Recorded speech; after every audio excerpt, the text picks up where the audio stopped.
नमस्कार, मी अस्मी इयत्ता 8वी मध्ये शिकत आहे. माझ्या विषयाचे नाव सावित्रीबाई फुले व ज्योतिराव फुले यांची समानता आणि सामाजिक सुधारणा.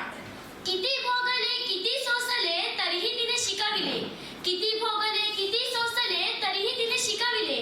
स्त्री शिक्षणाचे धडे पुढे तिच्या साऱ्या लेकींनी गिरविले, पुढे तिच्या साऱ्या लेकींनी गिरविले. आज 3 जानेवारी क्रांतीज्योती आद्य शिक्षिका समाजसेविका सावित्रीबाई ज्योतिराव फुले यांची आज जयंती. त्यांच्या स्मृतीस विनम्र अभिवादन.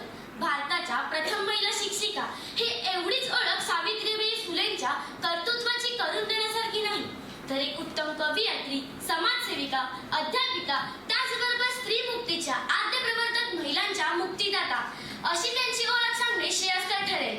महिलांना शिक्षणाच्या प्रवाहात आणताना सावित्रीबाईंना अनेक संघर्ष सामोरे जावे लागले, पण त्यांनी हार न मानता, धैर्य खचू न देता संपूर्ण आत्मविश्वासाने संघर्षाला सामोरे गेले आणि शेवटी यश प्राप्त केले. 1 जानेवारी 1848 रोजी पुणे येथील बुधवार पेठेत त्यांनी महिलांची पहिली शाळा काढली. पण काही लोकांनी धर्म बुडाला अशी ओरड केली व सावित्रीबाई फुलेंवर ते धर्म बुडावी म्हणून शेणमाती आणि दगड फेकू लागले. पण त्या मागे हटल्या नाहीत. शिक्षणाच्या स्वर्गाचे जिने उघडले दार, शिक्षणाच्या स्वर्गाचे जिने उघडले दार, तीच सावित्री या जगाची शिलेदार, तीच सावित्री या जगाची पण शिलेदार. सावित्रीबाईंनी शिक्षणाबरोबरच समाज सुधारण्याचे देखील खूप मोठे कार्य केले. त्या काळात हिंदू परंपरेनुसार लहान वयातच मुलींची लग्न करून दिले जात आणि पुढे जेव्हा त्यातल्या काही स्त्रिया विधवा व्हायच्या तेव्हा त्यांना धार्मिक परंपरेनुसार आपले केस कापून मुंडन करावे लागत असे. त्याचबरोबर गर्भवती महिलांचे तर त्याहून जास्त हाल केले जात. त्यांच्यावर तर अगदी शारीरिक अत्याचार देखील केले जात. प्रास्ताविक समाजातील महिला सुद्धा अशा अत्याचारांना बळी पडायच्या. या सर्व प्रथा सावित्रीबाईंनी जवळून पाहिल्या होत्या आणि त्यांना या महिलांच्या अज्ञानाची कीव आली होती. पुढे त्यांनी सती प्रथा, बालविवाह, महिलांवरील जाचक अत्याचार यांना बंदी घातली आणि त्यांना शिक्षणासाठी प्रवृत्त केले.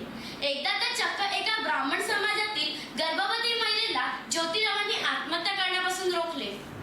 पुढे तिला घरी आणले, तिचा सांभाळ केला. तिच्या मुलाला त्यांनी दत्तक घेतले आणि त्याचे नाव यशवंतराव फुले असे ठेवण्यात आले. पुढे तोच मुलगा पुण्यातील सुप्रसिद्ध डॉक्टर झाला आणि जेव्हा प्लेग आला होता तेव्हा त्यांनी पुण्यातील लोकांची मनापासून सेवा केली होती. निराधार महिलांना आधार मिळावा म्हणून सावित्रीबाईंनी खूप प्रयत्न केले. पुढे 1890 साली ज्योतिराव फुले यांचा मृत्यू झाला आणि सर्व जबाबदारी सावित्रीबाई फुलेंवर आता आली होती. 1896 आणि 97 साली प्लेगने पुण्यामध्ये थैमान घातले होते, तसे मागच्या 3-4 वर्षात आपल्याकडे करोनाने घातले होते. यापासून दूर राहण्याचा सल्ला यशवंतराव फुलेंनी आपल्या आईला दिला. त्यावर सावित्रीबाई म्हणाल्या, आज तुझे वडील असते तरी त्यांनी सुद्धा लोकांची सेवाच केली असती. अशातच एक मुलगा 11 वर्षाचा तापाने फणफणला आहे.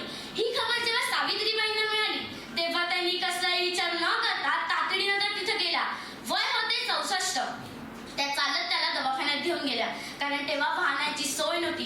जवळजवळ 8 किलोमीटर त्या चालत गेल्या आणि त्या मुलाला पहिला त्यांनी दवाखान्यात भरती केली. उपचारानंतर पांडुरंग म्हणजे तो मुलगा वाचला, पण सावित्रीबाईंना प्लेगची लागण झाली आणि त्यांचा मृत्यू झाला. धन्यवाद.